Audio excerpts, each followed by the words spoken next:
yoga is one of those things that it helps you connect spiritually, no matter what religion, no matter what background, no matter what age or size, even starting with the breath, even if you can't move, if you can breathe, you can connect with your breath and you can really learn to calm your nervous system Mhm, and Mhm. connect with your spiritual self.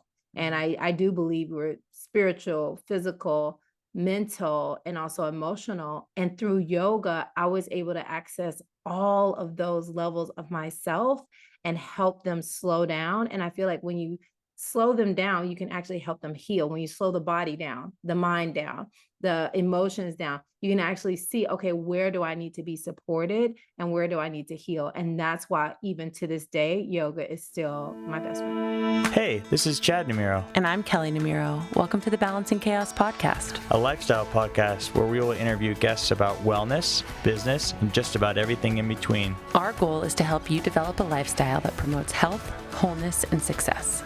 Through our conversations, we hope to inspire you to live a beautiful, full, and joyful life as you navigate balancing the chaos. We hope you enjoy.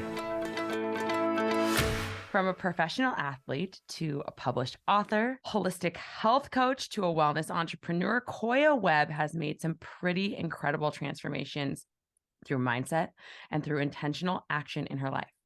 Now, in her 30s, Koya is a celebrity yoga teacher, international speaker, partner to some of the biggest personal development and wellness brands in the world, and creator of the Get Loved Up University, which transforms the lives of thousands of people every single day. And we're going to talk about her membership platform and how all of that works on today's episode. But we want to really get to know you a little bit, Koya. I've done a ton of research. I've listened to some of your interviews. I actually like it was so weird because the other day I love Insight Timer. Like that's one of the places that I do meditations, because I teach meditation myself, but I'm like, I don't like to listen to my own voice. So I'm No one like, does. No one so I'm does. like, okay, where can I go? Insight Timer was so great. And it was so funny because it was before we actually manifested this interview with you, but I did one of your meditations on Insight Timer, and I was like, her voice is so calming and so relaxing. And the things that you say, it was a meditation that was really good for like morning energy and manifestation. And it was just like all of the right things that you said. So you're amazing at that. Talk to us a little bit about your journey and kind of where you started. I know, like I said, you were a professional athlete. Like, how did that kind of all transform into where you are now? Well, first of all, thank you for Mhm. having me on the show. And thank you for listening to my meditations on Insight Timer. I love that platform. They have a lot of great people. So for you to find me there, I consider that very special and I consider myself honored. Yes. And another disclaimer, I am definitely not in my 30s anymore. Oh my gosh, you're not. I looked up your age and So that's what it said on Wiki. So you've transitioned into your 40s. I'm in the flirty 40s. I So love I'm it. 41. Okay, I love it. Amazing. And I feel like the older that we get as women, the more we learn about ourselves and like the more self-connected we get. So I think it's something to feel really empowered about. I love that. That was a I totally compliment. That was an agree. embedded compliment, meaning you look like you're 34 or younger. I thank you, and I agree, and I definitely put an effort in, and, Yeah. Mhm. yeah, thank you, Google and Wiki and all those places for the compliment, but it feels good, and I think when you get into your 40s, even when you become more self-aware, you really embrace whatever age you are, and Yeah. it feels good. It feels good to let people know my age and let people know that, what I've done because for so many years I would hide it. So in my Yeah. 20s, I wanted to be 30 because I was life coaching when I was 25. And Wow. so I wanted to be seen as older because people respect me more and things like that. And Excuses. now that I'm Yeah. in my 40s, I'm like, oh, yeah, oh, you think oh, you're so kind. So but to answer your question, I mean, I still have the heart of a small town girl from Tennessee because that's where I'm from. And so I think being born in the South gives me a level of humility that has helped me in my ever changing career. And as I work with many people around the world, different nationalities, different cultures, different religion, I really just have to pay homage to my parents for raising me with a solid foundation and also making sure I just love people and treat people well, and that's who I am at my core. I love people. I respect life. I've been through a lot. If anyone has read my book, Let Your Fears Make You Fierce, it's really about turning some of the obstacles that I've been into seeds for growth that has really helped me. So, coming from a small town, I never dreamed that I'd be traveling the world, that I would have a community based on health and wellness. I mean, I ate all the things A when I was big growing up. community. You got a big community. And it's humbling because I never thought that I thought I was gonna have 8 kids. And I mean, my mom was a stay-at-home mom, and I was just like, I just want to have babies and cook good food. And like that was my idea of a life well lived. And the fact that I have no kids, I do still cook Yeah. every day, but and might be planning. Mhm. But I feel I'm just so humbled of the way the life unravels when you just allow life to happen. Mhm. And so how I became, connected to holistic health and wellness was really by me just following my purpose. Like I would just follow what I now call divine alignment, but I didn't know what it was then. I was just like, oh, I feel like I should go here. So I go, the wind blows me this way. I go that Yeah. way. And I used to say, I go wherever the wind blows me. And that led me to running track and field. And I went to college on a full ride. And how I stumbled into yoga was that I had an accident. It wasn't an accident, but it was basically I was walking down the street and I had a sharp pain in my back. And I thought someone shot me. It was sharp pain. I dropped to the ground, and I ended up, scared to move because it wasn't a consistent pain. It was just like a very sharp intermittent pain. So Mhm. I went to the doctor. They're like, you have a stress fracture. You're out for the season. And I'm like, what?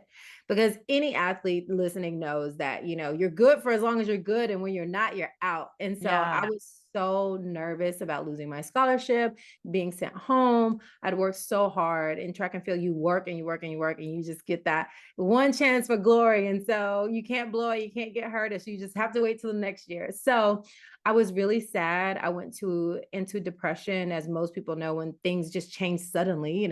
All of us had that happen to us during the pandemic. Yeah. You kind of lose yourself and you don't know what to do or where to go or where to turn. And so that's how I felt. And I went to a counselor because I was crying through classes. I would just burst in tears because I was, just not knowing what I was going to do with my life and not knowing what the coaches were going to say to me the next day.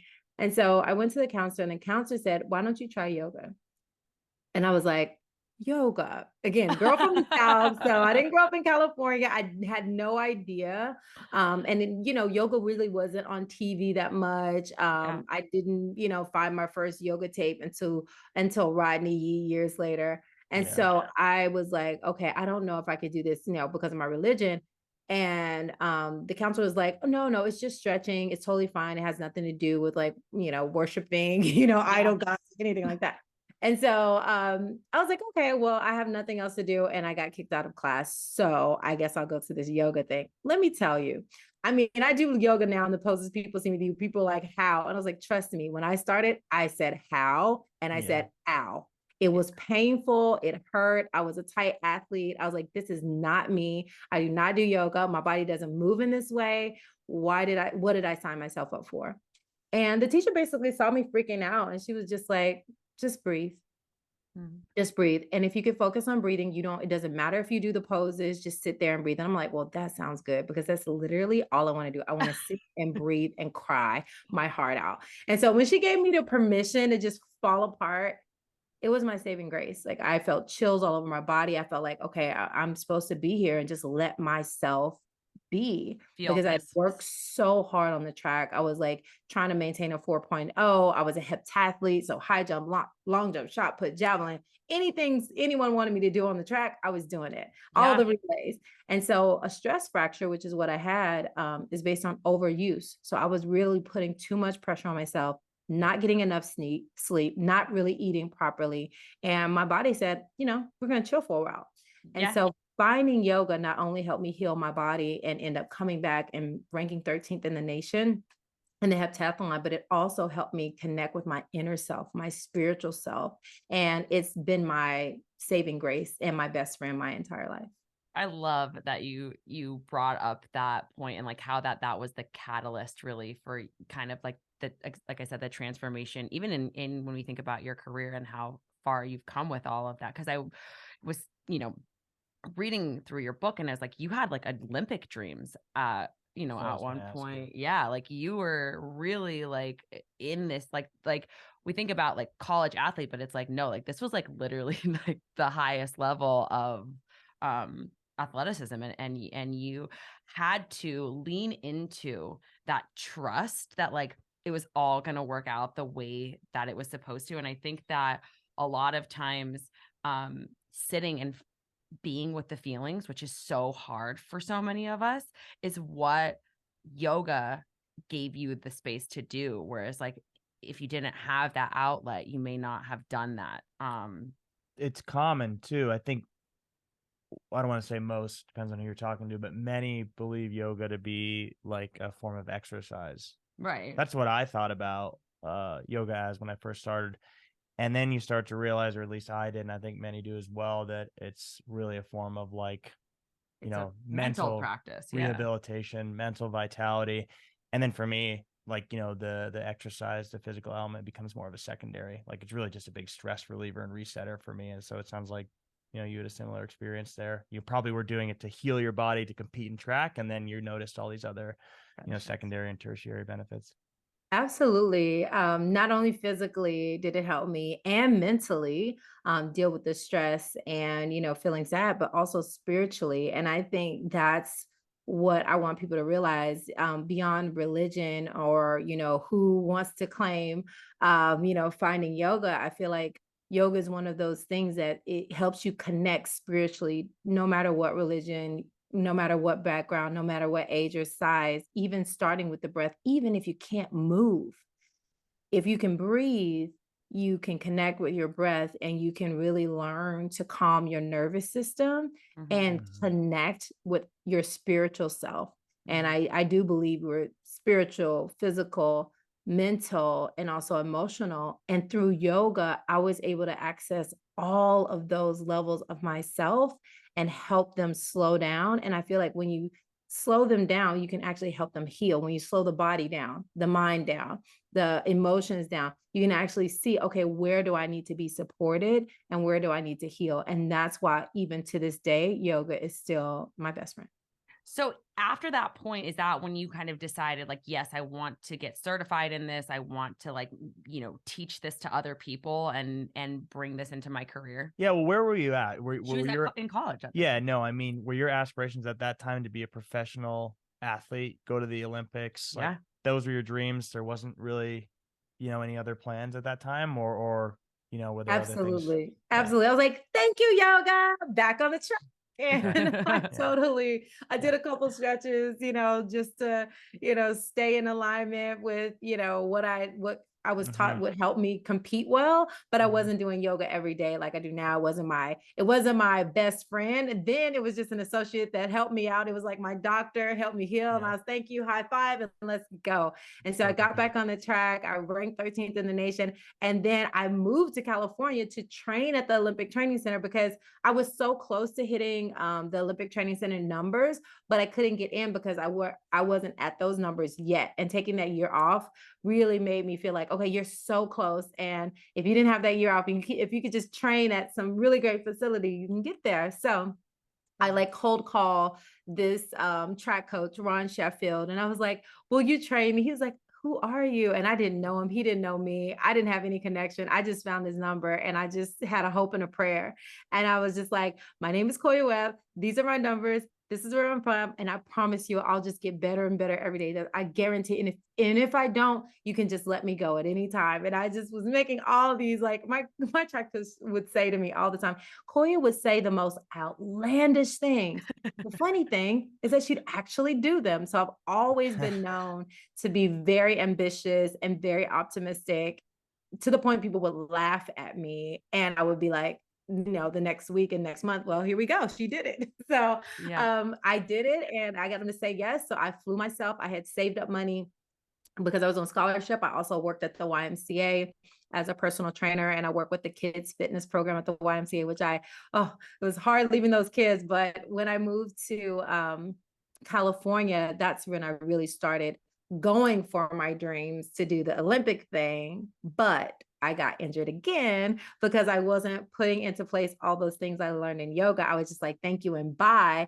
So I went right back to overworking, right back to trying to pay that California rent. So I was working as a personal trainer from 5 a.m. to 11. I would train in the middle of the day from like 12 to 4, and then I would work for 5 to 8 at night. And my schedule was insane. And sometimes I missed sleep, meals. I didn't care. I was just going to make this dream happen by all means necessary. And I ended up with another injury. Is it possible not to overwork training for the Olympics? Is Um, that like at least your body?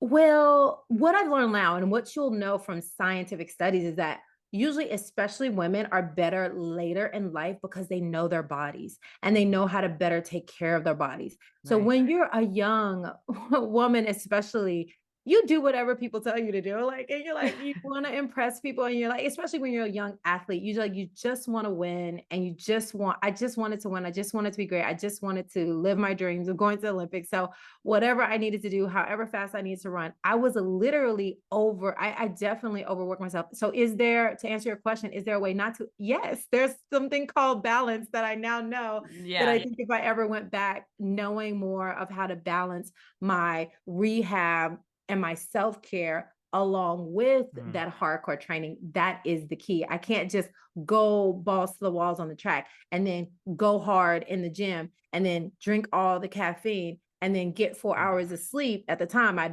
listened to somebody's podcast. It's like, you only need 4 hours of sleep. I was like, all right, we only need 4 Let's hours of go. sleep.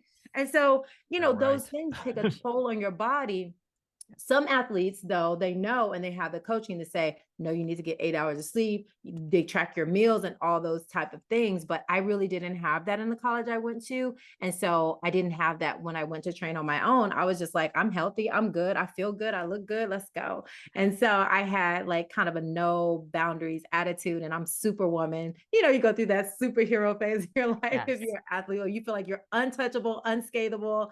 And I had perfect attendance in school. I didn't understand injury. I'm like, injury? What is this? Okay, Yeah. let's hurry up and get it fixed. So yeah, I had no idea. I resonate with that so much because I spent a lot of my 20s dealing with the hormonal imbalances that were a really like a side effect or a full-blown symptom of the fact that I was like overworking myself and like not eating enough and like surviving solely on caffeine and not sleeping enough and like all of the things that you just talked about. And I actually was listening to you on another podcast, and you were talking about this exact thing where you were like, I used to work from 8 a.m. to 8 p.m. and like you end up not only feeling like the physical symptoms, but you also start to feel like mentally burnout. And a lot of us are in survival mode where, I mean, so many of the women I work with, like that's how they're feeling day to day. But then you get a taste of like,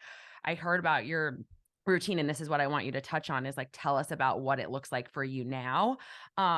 Because when you get a taste of like what it feels like to fill your cup before you get into your day of like, I'm working, I'm back to back, I'm all of these things and like all of the tasks on the to-do list, it's like, oh my God, this is life-changing. This is transformational because I show up better in my work and I feel better in my work doing it when I can do the things like yoga or do a meditation or like have a real like nourishing meal versus like running out the door with a cup of coffee and like scrolling on Instagram and checking all my emails and like being super frantic first thing in the morning. So talk to us about what your mornings kind of look like now and how you set, because you are like a multi-passionate entrepreneur. You do so many things, and we're going to talk more about what all of that is in a moment, but tell us how you really set yourself up for the success of all of that and how you power yourself up for the busy days that you do have.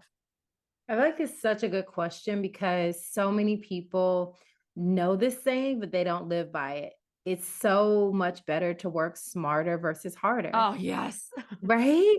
It's like we're working so hard and we think the harder we work, the more we're going to get accomplished. But we also know the harder they come, the harder they fall. And so for so long, you know, I felt like the harder I work, the harder I train, the better I get, right? Mhm. But then what yoga taught me is actually the more intentional you are and the more you pour into yourself, you're actually working smarter and you'll learn how to become better on the track. You'll learn how to become better at your studies. You'll be better for anyone you're serving when you fill your cup first and you work smarter and you take more time to study, to research, to prepare, to recover. Like all of these things are part of success that are beyond just doing the thing that I think in the past didn't get talked about enough. Now I feel like we're really talking about self-care and intentionality and how important, you know, the sleep revolution, how important sleep was. But when I was growing up, it was like, yeah, you don't need sleep. Some people need more than others. And so when you put yourself in that box of thinking and being able to function off of 3 to 4 hours of sleep, you really think like I really was convinced that I'm just a happy-go-lucky person. And I said that for years. And I'm sorry if I convinced anyone else that that was okay, because I said it for years. And true, I can get by with that amount of sleep,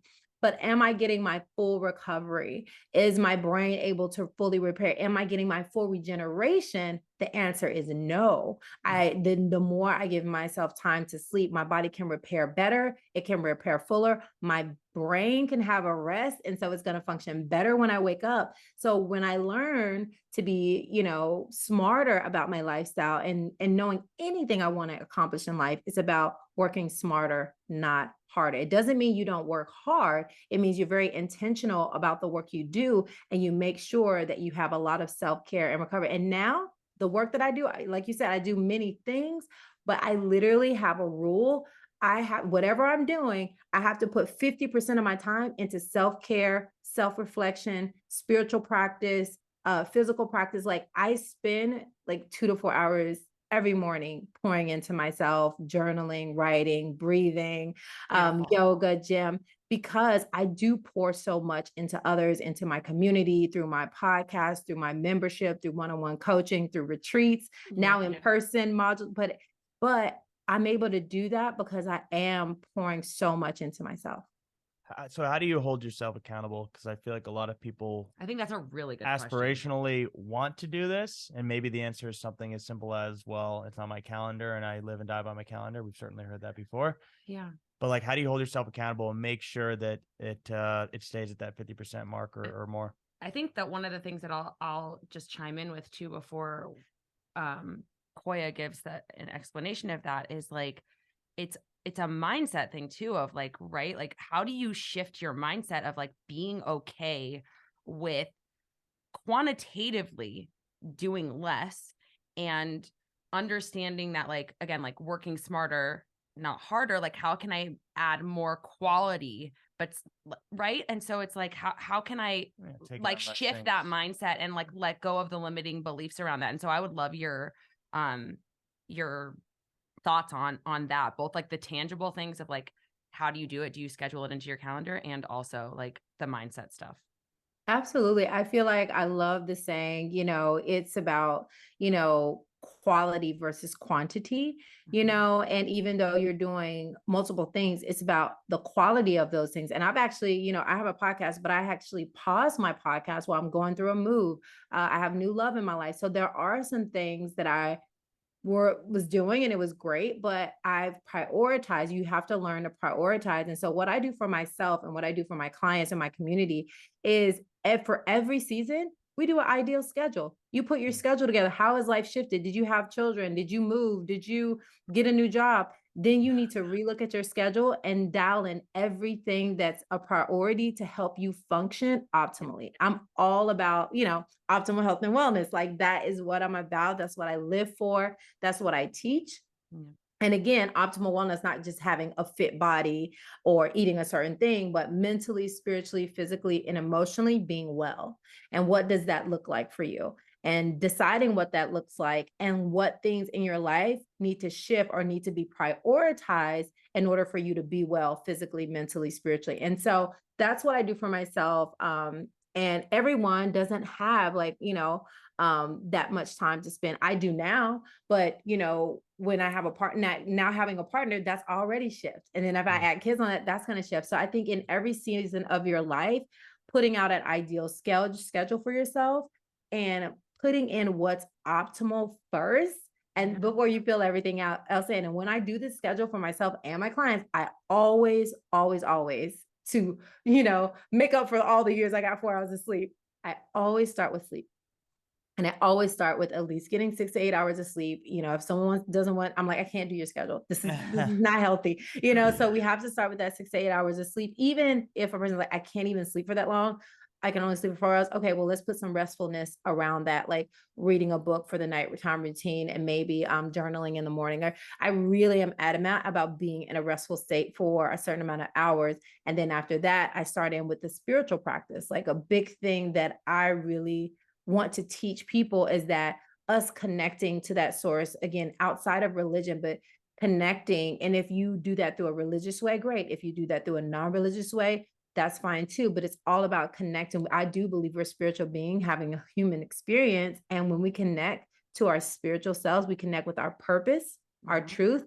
It saves us from scratching on the wall. It saves us from jumping on Instagram and trying to do what he or she is doing. Yes. So I feel like time for that every morning to connect with your authentic self, your true self. I call it my spiritual self, is very important. And so I always, no matter what religion my clients and people in my community believe in, I'm like, have some time. It doesn't matter what you call it. You can call it universe, angels, ancestors, God, divine mother, divine father. As long as you have a way to connect with your true source, then that connects us all. You're going to be starting in a way that's true and authentic to you versus waking up, hopping on social media and trying to be like Cardi B. It's just like, it might not work for you that well. I am so like, I feel like we're like really aligned right now, because one of the things that you just said, you moved, we're in the middle of a move right now. And one of the things that I decided on at the beginning of actually the end of February, I was like, my Instagram following is nowhere near what yours is, but it's like, I run a business off of there. And so there's this like kind of fear-based mindset around like leaving that. But it's like, at this point right now with my 2 kids, my husband, our podcast, one-on-one clients, like Instagram's just not a priority. And so I deleted the app for the entire month of March. And it's felt so good. And it's like that, like recognizing like where you're spending your time and what the real priorities are. And it's like, if you're saying like, oh, I don't have time for a spiritual practice, it's like, oh, well, are you scrolling for 4 hours a day on Instagram? Because you definitely have time for it if that's the case. And so it's like, where can you start to shift those priorities? Because I think that that's such a big thing. So I really appreciate you saying that to our audience, because the thing that the spiritual practice does too is that it allows you to get more clarity on like, where are you spending your time, and like being more honest with yourself than you ever have been before. And so kind of where I wanted to go with that is your the membership that you offer and the way that you work with one-on-one clients, like all of that stuff kind of gets people into a spiritual practice, right? And so if somebody was to join your membership, or if somebody was to work with you, like what are some of the tools that they might find in order to, because I think that there's a lot of resistance for people sometimes to start this spiritual practice if they've never done it before. I know there was on my end. So like, what does that look like? And what might you tell people, like, where's the starting point? I feel like the starting point is definitely mental. Like you said, sometimes it's hard for people to wrap their mind around it if it's different. And it was definitely hard for me when I started as well. I think the starting point is knowing that you want to see a change in your life. And if you want to see a change and you're willing to be consistent and put in the work, then being part of the Get Loved Up membership will help you, but those two things have to be there, the willingness, and you have to know why. Like, why do you want to start, this spiritual, physical, mental, emotional practice? Because it is a holistic practice. And then you have to commit to being consistent. And, some people are like, oh, I don't know if I can do this every day. I'm like, okay, well then once a week or 3 times a week, like usually the minimum I request people to tap in is at least once a week. And I actually go live every Thursday just to give people live access to me to like answer Cool. questions and check in. And what they will experience is when they're doing the yoga and the meditation, I have a nutrition plan in there. I really tap into every way. When they're doing the mindset work, they realize I feel better. I feel more connected. I Mm, feel more at peace. Like my body feels better. People are telling me I glow. So once you start seeing the results, that's going to keep you there. As totally. long as you have your why and as long as you're consistent, the results that you experience in your life, it's going to keep you there. And then the community, I have a very international community. We have men, we have women, we have people from all different types of backgrounds. And so I think having a community that is very diverse is also great because you get to hear different perspectives and it gives you like just kind of a world view of what we're all going through in different ways, but they're so similar. And so Mhm. I think that's the beauty of the Get Loved Up membership. I love that.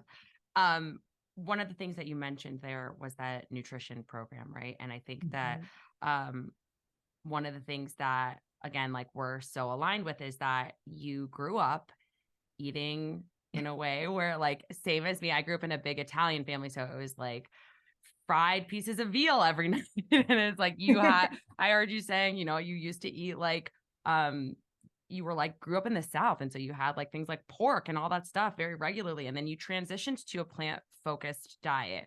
Talk to us a little bit about that transition and the difference that you felt in your body and like why that was an important piece of all of this. Absolutely. I truly believe that everything is vibrational. Everything is energetic. You can feel it around. You can feel it when you go out in nature. You can feel it when you're next to someone who's happy. You can feel their energy. You can feel a person's energy when they're down. I am empathetic, so I have a heightened sense of that feeling, Mhm. but I feel that we all have different levels of this ability to feel, even animals. And so I feel that when a person really taps in and really gets in tune with, who am I? What do I need? They're able to develop this, I don't know, like a second sense for getting everything they need in their life. And so for me, it was just about knowing, okay, this is where I'm tapping in. I'm tapping into my intuition and I'm going to let my intuition guide me Mhm. wherever I need to go.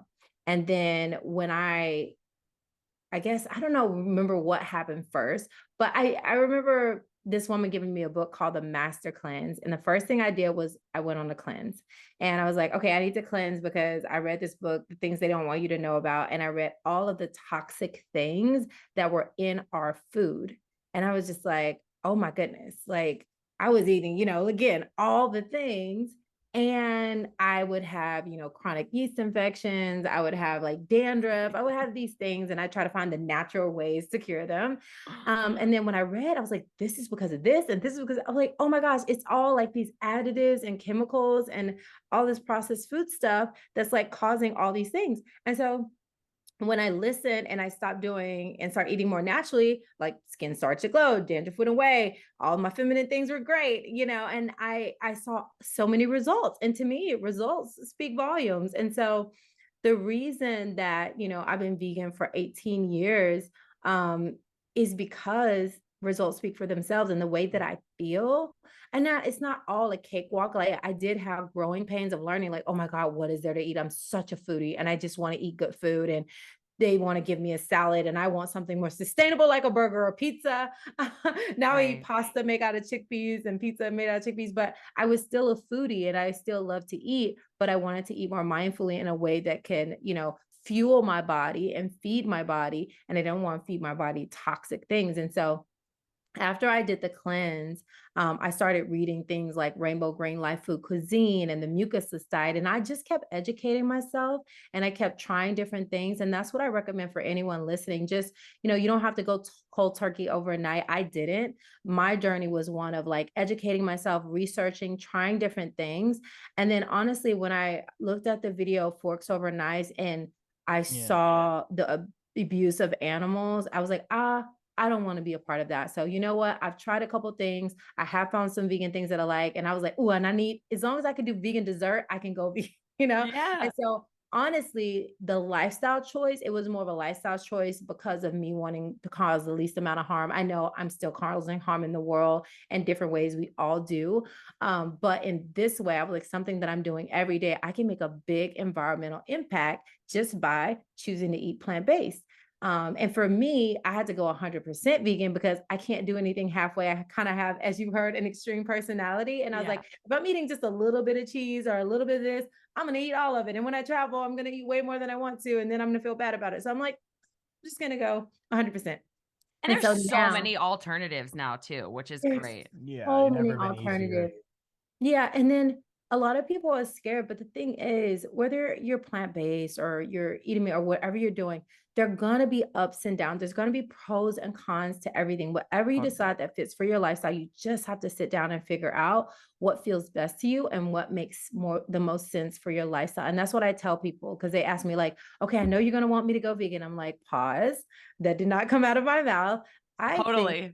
it's more important for you to really listen to your intuition and do what feels best for you because I'm still on this journey myself and understanding what feels so for the last 18 years that's felt the best and haven't wanted to do anything else.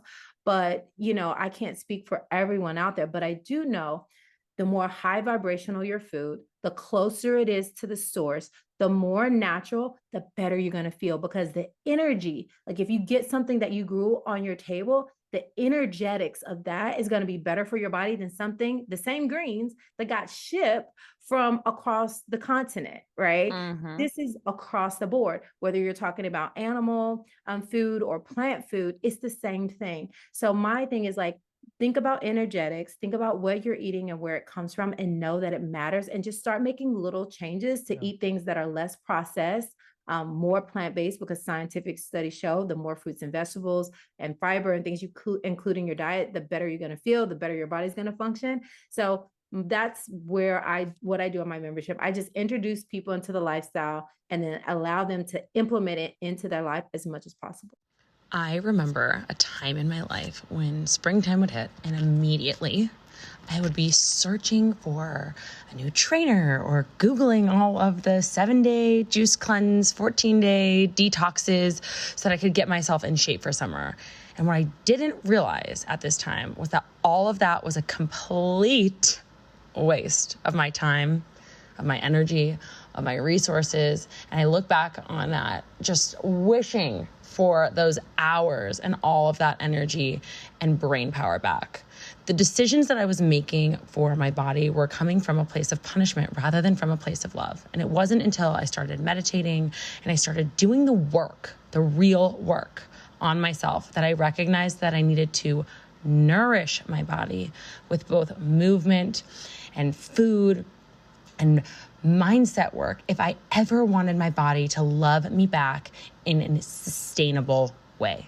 And that's why the WBK membership, that I release meditations where I deeply connect you with yourself, and blood sugar balancing recipes to nourish you on a cellular level, and low impact movement to support the delicate balance of your hormones, really gets you the results that you're looking for, where it starts to become a lifestyle. It starts to become who you are.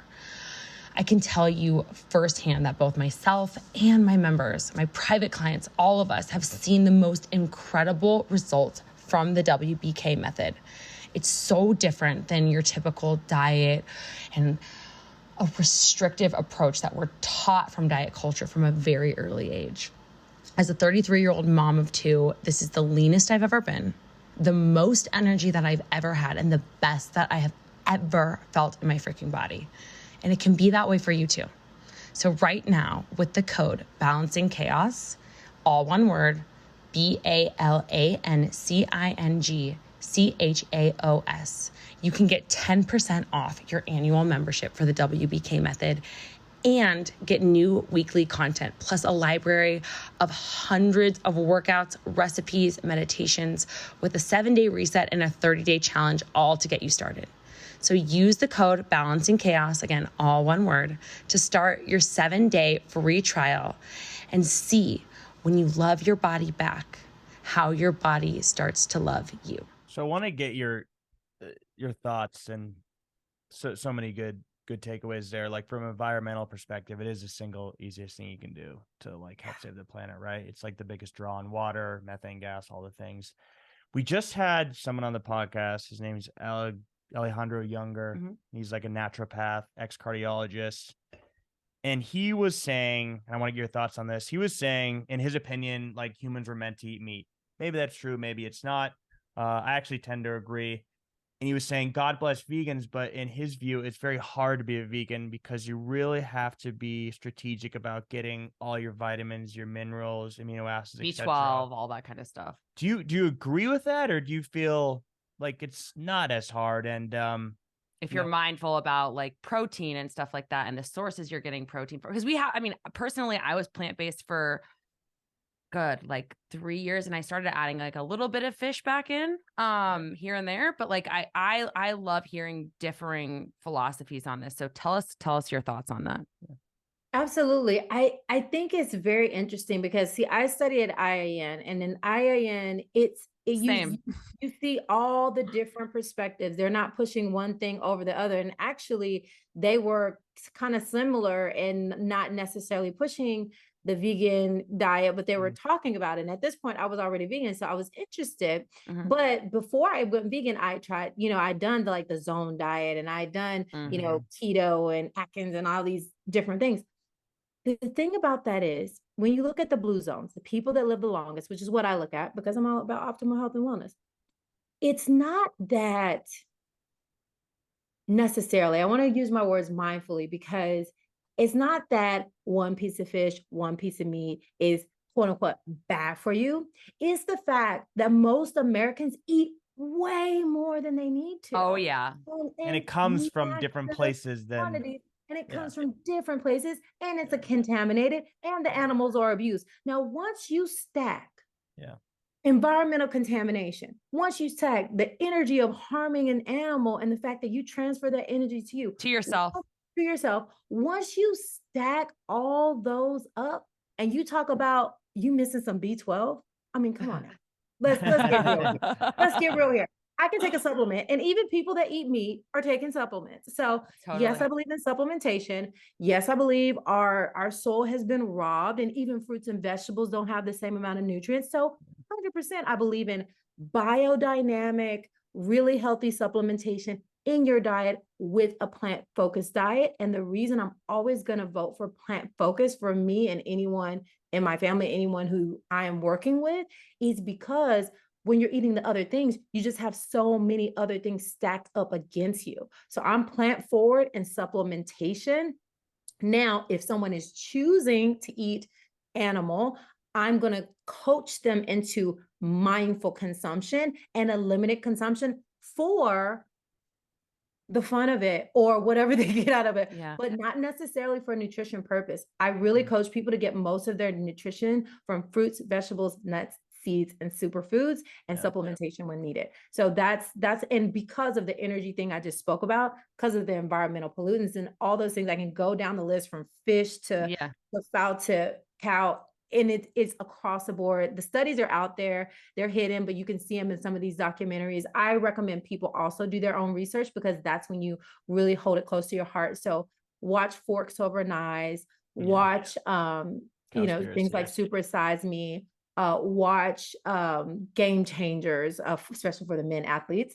And so you see how these things affect you. And so for me, it's not a do I believe or not. It's just like science has already spoken. The stuff is out there. We just have a world that's set up in a way that's unideal, and we'll feed you anything you want to eat and supersize it just to make you happy. And it's not about the science or effect. It's about money and consumerism. And so I'm always going to speak against that. And I'm always going to say it's the person's choice, because we do have free will in this life. That is our God-given right. But if I'm, guiding you and doing my best, I'm going to guide you towards conscious consumption, plant-based nutrition, and very mindful supplementation, not just picking a pill off the internet, but really knowing where is it coming from? Is it biodynamic? Is it doing what it says it's going to do? And to me, that's made me the healthiest I've ever been in my life at this age. And it's helped so many people in my family and in my community feel the same.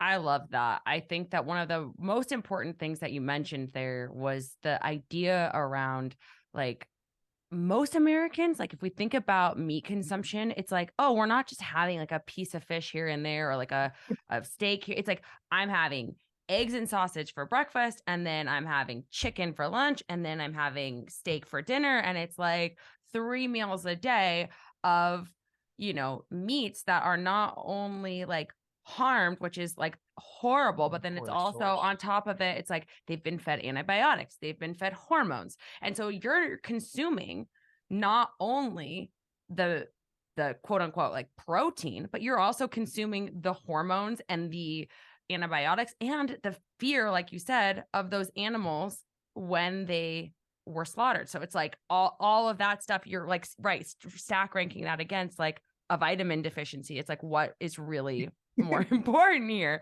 Right. So I love the way that you put that. And so it's like, if you're starting to like try to work on it, because like when I work with clients, it's like, I'm never going to try to say like that you have to be plant-based, but it's like, how can we start to look at it from that perspective of like adding more fiber and adding more greens and adding more, and then it's like, and then you can start to maybe like do 1 meal a day where you don't have any, like animal protein. And the one thing that I will say that you and so many of the wellness experts that we have on this podcast do agree on is that like the less processed, the better. And so if we can shop the like outside edges of our grocery stores, and we can, everyone agrees on that. Yeah. Like not delve into all the packaged food.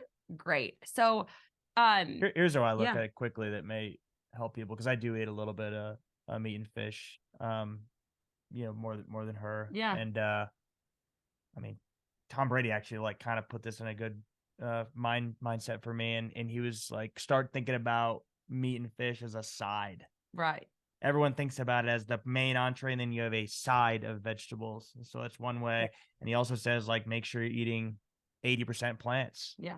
So like to me, it's like 80% or more of what I'm putting in my body is plant-based. Under no circumstances do I eat anything animal-based more than once a day. And like that's a good construct, right? Totally. Yeah, I think that's a good construct. And one thing I did with one client of mine is first he went to once a day, and then he went to once or twice a week, and then he went to having a week raw vegan, a week vegan, and then the other weeks he would add in. And he was like, I can't believe that I'm actually getting used to. So a lot of things is out of like, we're just so used to it. We're used to ordering things when we go out. We used to saying we need animal protein. And I think that's the kind of fallacy or myth that's out there, is that we need it. I feel like funded by the meat industry to right. have us think that way. Of course. Yeah, I feel like it's a choice, and it's okay if you choose that. Like you said, if consumed mindfully and with intention. But then I also think about poor people in the world that don't have that choice and are being fed the lie that, okay, they're only getting a little bit to eat, and a little bit to eat is like this meat and like a piece of, potato, and I feel like that's the fallacy that I want to kind of unearth and see it as, I know you said aside, but I see it more as like a delicacy. It's almost like, okay, like having for some people like duck, like you wouldn't do that every day or something like once that. in a while. Yeah, once in a while. And the more, and as you can see, more people are choosing the plant-based path because they're seeing the results, they're seeing the science. And again, it's all about results. And like, I don't want to convince anyone with what I'm saying. If anything, I want to convince them to try and let the results speak for themselves, and listen to your lifestyle. And like you've done, like you two have done, you've decided in your life, well, this feels good for me right now, and this feels good for me. And based on that, that's how I'm going to move forward. And maybe you might try like, okay, let me see if I cut back, like, how will I feel? Will I still maintain my muscle? Will I feel more energy? And so that's what I invite people to do, because that's my journey. Like, I'm an experimentalist. So I was like, let me just try this. I really, even if you're kind of like, I don't really trust this, but let me just try. It does make scientific sense. And if I look at all these studies, it does say that I should feel better, look better, smell better. So I think people should just try it, and, and just sit in a space that feels best for them. But at the end of the day, the more mindful and intentional we are about what we eat, the better we're going to feel. The argument you made about meat, and let's just call it flesh, being a delicacy is actually in my opinion, pretty well rooted in human history, because we used to be foragers and we would survive off of plants and berries, etc. And then once in a while they'd have a kill or hunt, if you will, and then that was like a delicacy. It was once in a while, but it was not Never every day, 3 by any times a stretch of the day. imagination the majority. I Just to close the loop, Americans are bad, but like even, no offense to anyone, but Brazilians are even worse. I mean, We it's have red this meat like every single overly meal. like I feel like American society with like everyone wanting to like build muscle and all that stuff. It's like there's this over promotion and over hyper focus on protein, and it's Extremely like, well-funded industry. yeah, you can get protein from plants, Yeah. and that's like a Mhm. really You probably really don't like eat as much big, as everyone yeah, says as you everyone need. says you do. Exactly. Totally. It's so funny because like I was at the I was going flying the other day and I was in the lounge. I won't say the name of the airline. Everyone knows what I fly, but because I love them and I don't want them to feel bad. But I was getting a plate full of fruit, and then I got like a couple apples for the plane.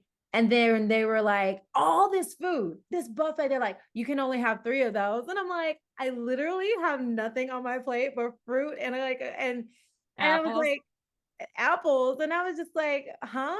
And they were like, you know what? Go ahead and steal them. I won't tell anybody.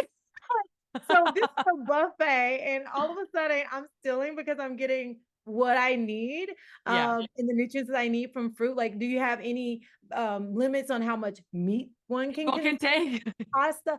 And I'm gonna kid you not, like many times people give me a side eye when they notice like I'm eating like 2 cups of fruit, or I mean, it won't, because as a plant-based person, as a vegan, you do need to eat more than just that one handful. Like I can eat 3 to 4 apples in a setting, or 4 bananas. And I remember I was writing for a magazine and I put 2 bananas in the smoothie. They're like, can you cut that down to half a banana? I'm like, why? Because in their world, they were told more than half a banana is too much sugar. So Sugar. it's Yes. all these marketing Ooh. lies that have people mentally confused. And so my goal with my training is to re-educate on what's actually good for you, that's not based on marketing and making money. And so Yes. when you have the Food and Drug Administration as well, like pairing the food with the drugs, I mean, it's just like you eat the food, you take the drugs, and you'll And be it's okay. lucrative. Or you eat healthy food and you don't have to take drugs at all. And so I really feel that no matter what culture you're from, again, I just have to push forward like more plants, more fruits and vegetables. I've seen the science behind it. And I think, and I see it, we all see it, the more people that start following that plant-based diet, the more people have to serve it, because it's supply and demand. At the end of the day, we're getting smarter about, yeah, this food is killing me. This food is giving me dandruff. This food makes my breath smell bad. This Yeah. food makes my tummy hurt, and it's causing me indigestion. It's causing me fibroids and all these different things based on what we're eating. And so now that people are getting more mindful that I can't just take a pill to solve my problems, I actually have to change my lifestyle. And I have to Yes. be more mindful. I think people are wise. We're smart. We're smart human beings. And so I think the people are speaking and the people are choosing, and we're not letting ourselves be manipulated by marketing anymore. We're seeing through the lies. And I think that's what's most important. If anyone is getting anything out of this conversation, I hope it is do your research. And don't just take face value what's on, this thing that says 100% juice, and you turn on the back and 100% juice is in it, but there's also cane syrup and red Yes. dye and all these things. And so, most things out there, most marketing out there is not telling you the truth. And so it's unfortunate that the world is set up that way. But now that we know, we have the opportunity to make the choices ourselves. Oh my gosh. I think like I resonate so much with that idea of like the what you said like about bananas. Like, for example, it's like I used to live in total fear of certain foods before I turned plant-based. Is there a ceiling to fruit sugar in both your views? Is there? I I mean, feel that everything has its limits. And totally when you're moderation with eating, everything. well, even beyond moderation, I would have to say that food is special. We're connected to food. When Right. you eat a pineapple, when you've eaten enough, your tongue gets itchy. When you've had enough meat, you will stop eating. When our body is well, healthy, now we might need to do a cleanse or detox first, because we could get addicted to sugar and overconsume. But when we are well, and as we start to cleanse, our body actually tells us okay, you've had enough banana, you've had enough pineapple, you've Right. had enough, whatever when you're eating Right. it. So I truly believe like as we heal our bodies and as we cleanse and detox our body from the stuff that's like literally Process. created to make us addicted to it. Like seriously, like high fructose corn syrup, MSG, all those things have addictive properties. So once we cleanse our system of that, our body actually can intuitively let us know, like they did our ancestors, okay, not You're to eat. full. You're full, you're done. And so I do think as we start eating more naturally and more unprocessed things, our body, we actually get more in tune with our body, and our body starts to tell us like, I have people that go plant-based and then maybe they go back because their partner or something. They're like, actually, my body doesn't even want that anymore. Yes. Yeah, Or that they're definitely like, happens. it Yeah. did it, but then now I did, and now I'm used to it again. So I think Yeah. our body's very intelligent. And there are like, I mean, it's the science, that's science, right? It's like there are hunger and fullness hormones that are going to be there to kick on. But like the more stressed you are, and like you said, the more processed food you eat, like the less capable those, leptin, Signals. ghrelin, those hunger fullness signals are like able to turn on. But I think like what I was going to say about like the fruit thing is that like, I think I lived in a place of so much fear for so long that like, before I became plant-based, I was scared of things like sweet potatoes or bananas or whatever it was, because I thought like, oh, I think that the diet industry like sells you on like, this is going to make you fat. And so if you eat these things, but it's like, no one ever got fat like on eating too many apples. Like that just like that never happened. And so it's like, okay, how can I eat these real whole foods that are actually going to like serve my body and do my body well, and like I said, like turn those hunger and fullness hormones and those cues on so that your body's functioning optimally and efficiently. And so one of the things that I want to ask you about before we kind of talk about your new book is if you could just like give our audience an idea of like what is a day, if they're like, okay, like I want to be like Koya and I want to eat plant-based, like what does a day in your life of eating look like what have you eaten today even? I love that question. I won't share what I've eaten today because today has been very non-traditional. And this is one thing I wanted to say earlier. I have this ideal schedule and I create this ideal schedule, but I am not perfect. And I think kick perfection in the butt, kick it out the window, let it go, create an optimal and ideal life for yourself based on your lifestyle right now after this conversation, and follow it as closely as you can. And don't beat yourself up if you're not perfect. Don't beat yourself up if you have a craving. It's not about perfection. It's about doing what's best for you most of the time. Right. So I'll be transparent. Like maybe I've had some water today and a protein shake. That's not a good day for me. It's 4:30 here. Normally on a good day when I'm balanced, I'll have 32 ounces of water, which I have had that, and a protein shake. But normally I would have 32 ounces of water, 32 ounces of green juice, my 32-ounce smoothie, which has my sea moss and my spirulina and like all these nutrient supplements that I need. Which And plant then, protein do you like the best? Just quickly. well, I have my own called Get Loved Up Protein. Okay, that one. Yeah, Love it. that's my pea? pea. Yeah, Pea. pea is Love my it. favorite. I don't do well on rice or, and then I was working with companies and they have so many different things that your body really needs simplicity. Yeah. And Yes. that's why I end up creating my own, because I feel like to compete, they have to add things to make themselves different. I was like, I literally just want 3 or 4 ingredients, and pea protein isolate works the best for me. So give me that and give me some vanilla and some cinnamon, some lohan. So it mixes up with me just shaking it in water and I'm good to go. So that's how I created my protein. And so that's what I take every single day. And that helps me when I have days like this and I literally overpack my schedule. I just got back from traveling, but at least I have that as my small saving grace to have had something. But I'm crashing now. Like after I get off I am so hungry. After I get off this call, I'm going to eat so good. So I usually have that is my morning. So I'm very much a liquid morning.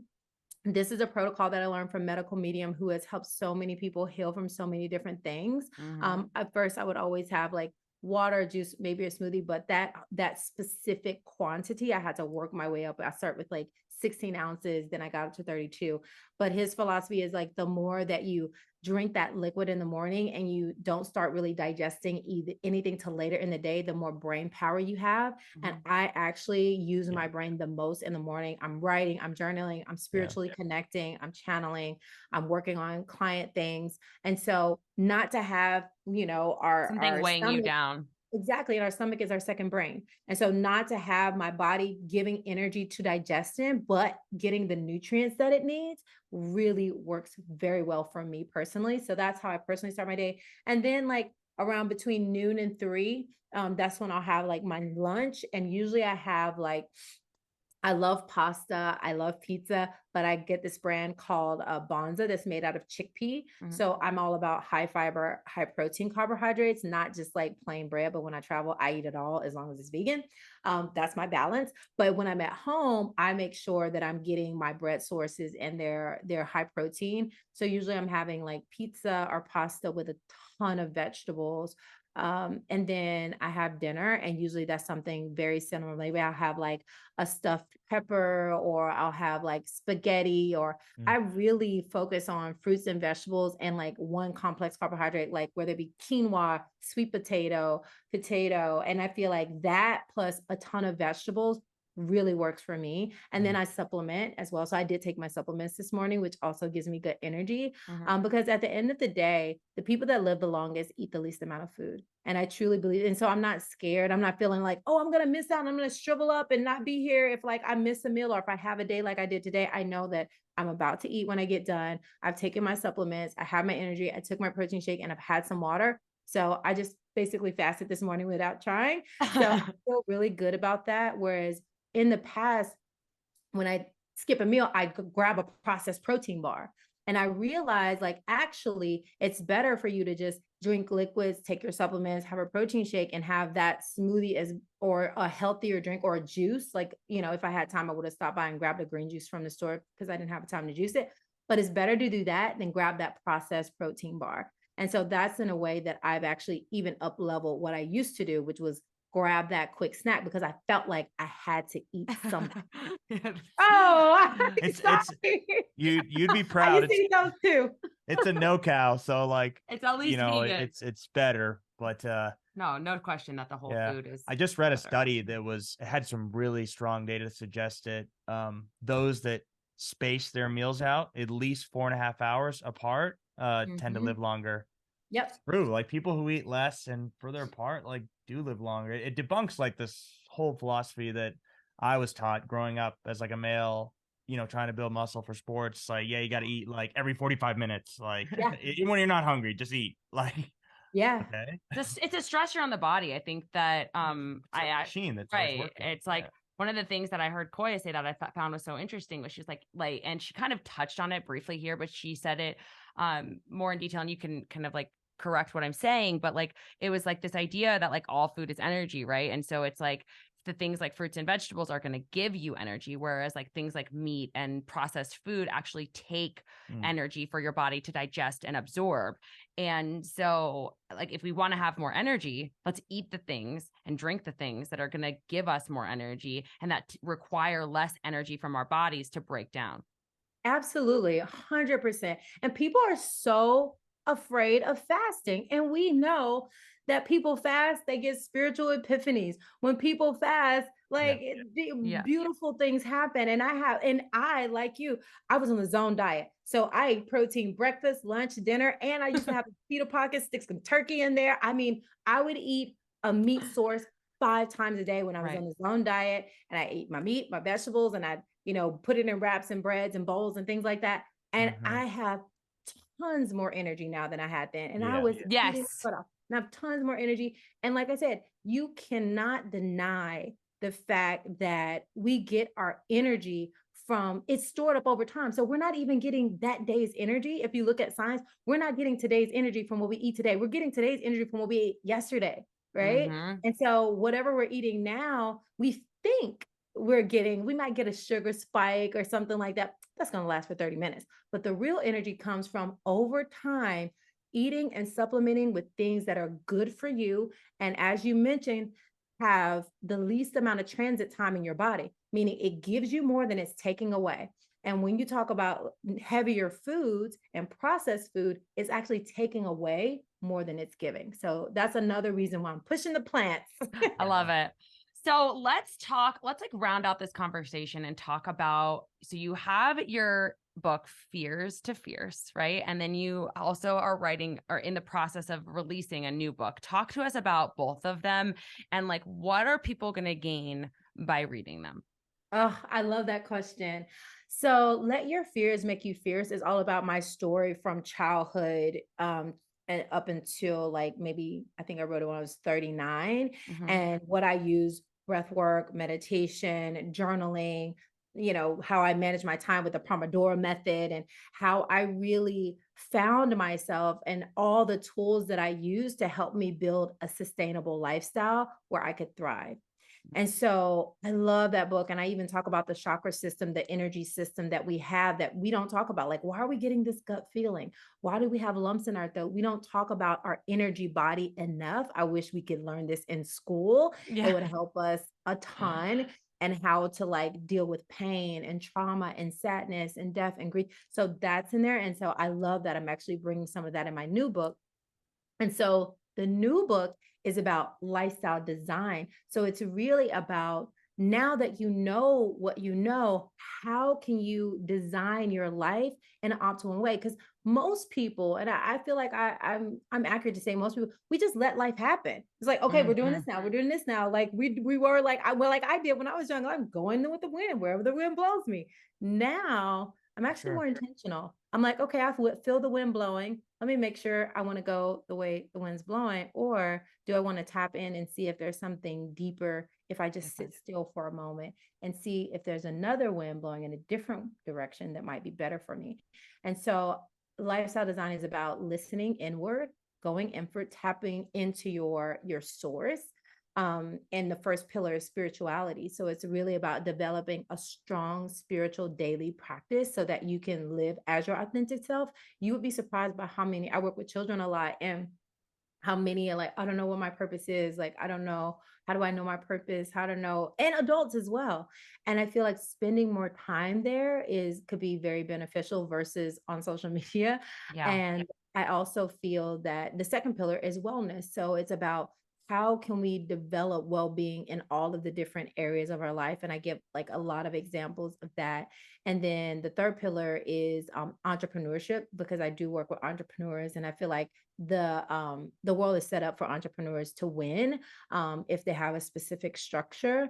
And I want to promote and help and support as many entrepreneurs, especially in the wellness space, setting up their knowledge and sharing what they know and their story and their lifestyle so that so we can all help more people so that we can live a healthy lifestyle. And so that's what lifestyle design is all about. It's about designing this life that really helps you live this optimal, again, not perfect, but optimal lifestyle based on your personality, based on what you want, based on where you live, your epigenetics. Like, I think all these things take into factor. There's no one size fits all for wellness or nutrition or anything. It's about really tapping in and knowing for this season of your life what's best for you.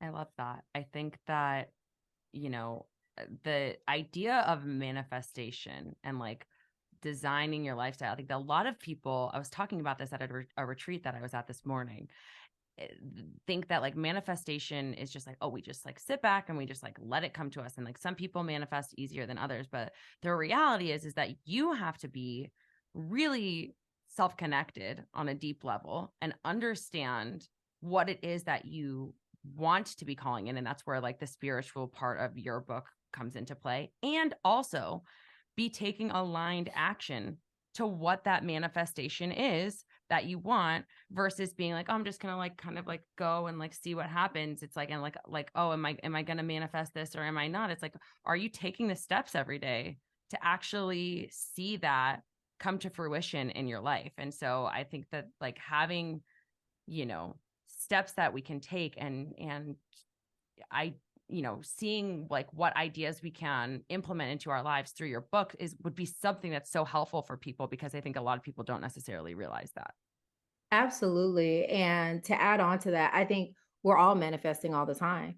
And the Yeah. question is, are you manifesting what's ideal for your life? Are you manifesting someone else's life? Or are you Yeah. clear? And that's why the spiritual time is so important, and the time with self. And in Let Your Fears Make You Fierce, I tell people to start like a love bank where you put in the bank all the things that bring you joy. Because sometimes people are so disconnected from self, or maybe they're in systems or families where they are just doing, what's best for someone else, or they, Right. don't have the opportunity to really understand what brings them joy. And Right. so one of the practices in there is just fill the love bank with everything that brings you joy. Only then can you start to understand what you're really passionate about. And I feel like you do this at different stages of life. What you're passionate about at 30 might be different at 40, or at 20 might be different at 30. And so I think what people realize in that book is it's really a stepping stone to you and to loving yourself. And that's why I named my community Get Loved Up. Like, that's about love yourself, love others, love the world, in that order. But it starts with self-love, self-care, Yeah. tapping in, and then you're going to be able to love others more, and will make this huge difference in the world. But both of the books are all about, and I'm teaching lifestyle design now, even though the book's not out yet. Yeah. I just worked on the rough draft, but I'm teaching it in my membership, and I'm talking about it live, and I'm actually coaching one-on-one clients and helping them so I can use those testimonials in the book. But really learn how to design their lives, and how important it is to know that we do have freedom of choice. And yes, things happen in the world, but how we deal with those things, our reaction, our perspective of those things, is going to shape our reality, because we're always manifesting. We can let the government and marketing and all these things that we know are telling us lies manifest our reality, or we can take control and manifest our reality despite what's All going on. those things. Yes. Absolutely. I think that one of the things that is really powerful, and like what you said, you're also like coaching on this, which I think that people can go to you as a resource. Like and we'll have Koya talk about all of the places that you can find her and work with her at the end. But like this idea of like part of that, in terms of the manifestation, is first like getting a real clarity on like your own identity and what fills your cup, and like what you are passionate about. Because one, like you said, it can change, but two, with life circumstances, a lot of times we can lose that, whether it's becoming a mom, or you take a leave, or whatever it is. It's like, or we end up in a job that we don't like. It's like, wait, then what are the things that I actually enjoy? And like, what is my identity, and who am I, and what do I love? I know I work with so many women who feel that way. It's like they have kids or something, and it's like all of a sudden it's like, I don't even know, like I don't have anything that fills me up anymore. And so I love that people can come to you and like have that as their starting point. Is like, okay, like what's my identity? Who am I? What fills my cup? So that I can go out and serve the world in a better place. Absolutely. Absolutely. I think you put that perfectly. And then when you are filling your cup, you're going to be more fulfilled in anything you decide to do for work. You're going to be better for your partner. You're going to be better for your children. You're going to be better for your family Mm-hmm. if you fill your cup. They always say when mama's happy, everybody's happy. Oh And, yeah. We had that on a sign like in our house growing up, in our like it said on above our stove, if mama ain't happy, ain't nobody happy. period. And that goes for like everyone in the world, whether you're a mother or not. Like, the happier you are, the more you're going to affect people around you. Like, if we Totally. look at ourselves as nature, when nature is shining and the sun's out, it affects our mood. Everything's happy. Mm-hmm. But then when it's dark, it's time for us to rest, recover, pause, and reflect. And so if we match nature, even when we are sad or processing, we need to rest, recover, and reflect. And then when we're shining, we're not only shining for us, that's why it's so important to rest and recover. We're shining for the world, and Yeah. we're lighting the world with our light. Yeah. So I want to end things here. I think that people will look at you, and people do look at you, even from your Instagram and stuff, and they're like, wow, like she has accomplished so much. And like part of that is in your nature, right? Of who you are at your core, and like your soul. You like you said in the episode, you're like, I'm a very ambitious person. Like I am a woman of my word. I do what I say I'm going to do. And like when I can tell from like you talking about your schedule, you accomplish a lot. So tell us, like, does that come? I always say discipline is a form of self-love.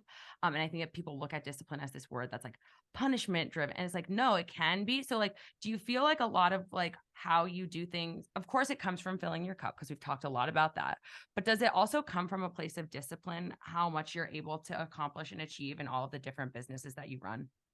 Absolutely, 100%. I have a chapter in my book called There's Freedom in Discipline. And what I mean by that is that, again, discipline over perfection. But when it comes to discipline, it takes consistency at anything. You know, 10,000 hours, Yeah. doing any one thing. And the more that everyone's not meant to do, everyone's not multi-passionate, everyone might not find joy out of doing 5 different things. Maybe it's 1 or 2 things, or maybe it's just one thing. But the more that you are disciplined in your approach, whether it be to your nutrition or your workout or your spiritual time, the more that you create this schedule for yourself and this discipline, the more you're going to see results. And if you want the results that you want, whether it's manifesting a relationship, a job, or you have to increase, again, everything's energy. You have to increase the energy and the time that you spend on that thing. That's what's going to raise your vibration. When you talk about manifestation, you have to understand energetics. And when I say everyone's manifesting, if you're just chilling and you're waiting, it's not like things can't happen. I mean, if all you're doing is thinking about a certain thing, maybe you could align yourself. Maybe that can happen. But science tells you that the more you increase your energy, the more, that's why people do vision boards and write things down. The more you increase your energy towards a certain thing in a certain trajectory, the more you're going to energetically align with it. And I truly believe that that's how people can learn how manifestation works, just understanding energy and understanding, like, when someone feels good, you want to be around them. When someone's sad, you're like, Yeah. you want to take care of them, but you're trying to get to someone that feels good. Very true. Totally. Totally. We so appreciate your time. This That's episode was great. so packed with so much good stuff from diet to lifestyle to manifestation. Like, I feel like our listeners are going to get so much out of it. So tell us when your new book is launching. Tell us where people can join your meditation, and we'll put it all in the show notes, but like, where can people find you? How does that all work? Thank you. Well, thank you so much for having us. It'd be so much fun just like downloading with you all. And my new book won't be out until 2024.